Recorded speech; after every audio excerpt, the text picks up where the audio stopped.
Hey everyone, welcome back. I want to tell you about the day my boss offered me a promotion to CFO with a $1.2 million salary. And I said no, because accepting it would require me to lie on financial reports. I was 36 years old, single income supporting my family, drowning in my parents' medical debt, one signature away from financial freedom. And I walked away, because the wide gate that leads to destruction sometimes looks like a corner office with a seven-figure salary. This is about what happens when doing the right thing costs you everything, when the narrow way means losing what everyone else is chasing, and how choosing integrity over income taught me what Jesus really meant about the narrow road. If you're facing a choice between what's easy and what's right, this message is for you.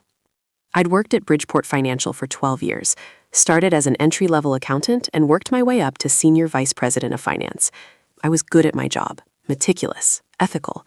My reports were always accurate, always clean. Then our CFO retired. The position opened, and I was the obvious choice. My boss, Richard, called me into his office and said, "Congratulations, the board wants you as our new CFO. Base salary $1.2 million, full benefits, stock options. You've earned this." I was stunned, thrilled. This was life-changing money. "There's just one thing," Richard said. "You'll need to be flexible about certain reporting practices. Our investors expect specific numbers, and sometimes we need to present information strategically." "What do you mean?" I asked. "Creative accounting, nothing illegal, just massaging the numbers to show stronger performance. Everyone does it." My stomach dropped.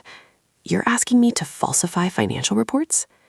"I'm asking you to be a team player, to understand how business works at this level.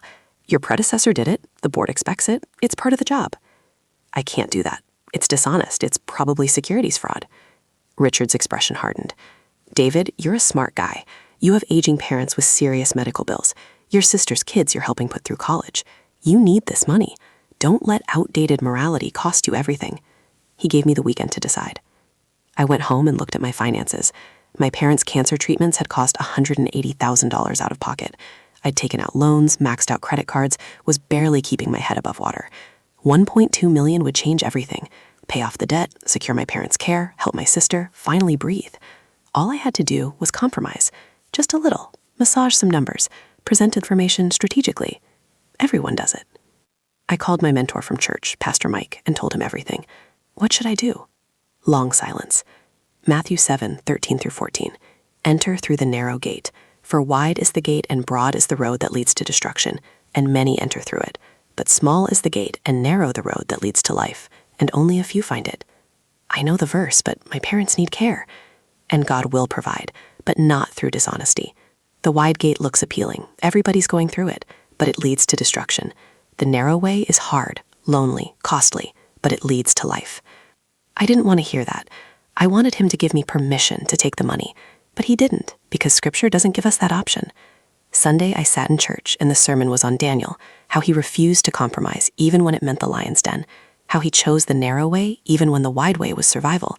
I felt God speaking directly to me. Will you trust me, even when it costs you everything? Monday morning, I walked into Richard's office. I can't accept the CFO position, not if it requires falsifying reports. I won't compromise my integrity. He stared at me. You're serious? You're turning down over $1 million because you won't play ball? Yes. You're an idiot. You realize this means you're done here, right? I can't have a senior vice president who won't be a team player. You're fired. I understand. He laughed bitterly.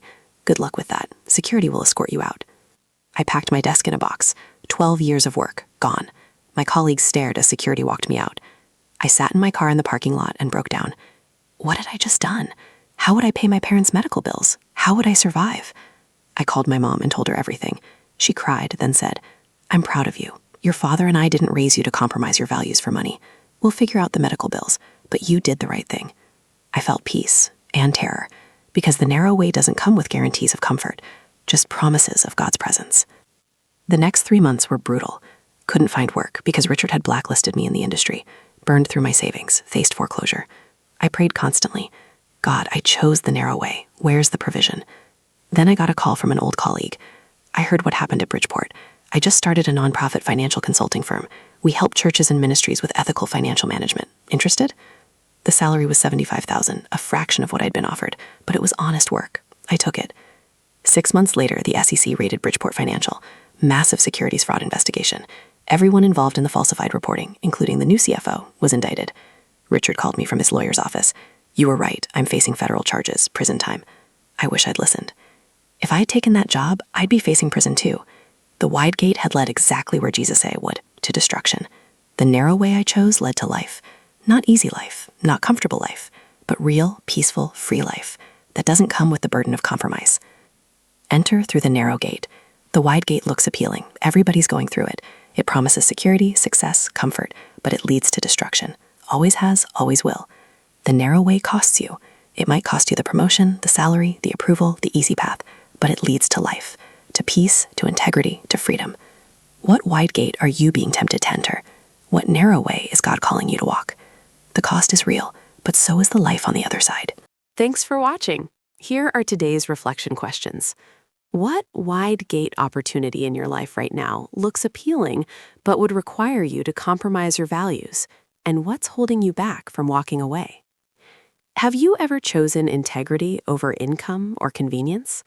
Looking back, how did that narrow road decision shape who you are today? Drop your thoughts about the story in the comments below.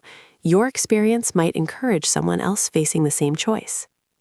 If this resonated with you, hit that like button, share this with someone who needs to hear it, and subscribe for more stories about choosing faith over compromise. Remember, the narrow way is costly, but it leads to life. See you in the next one.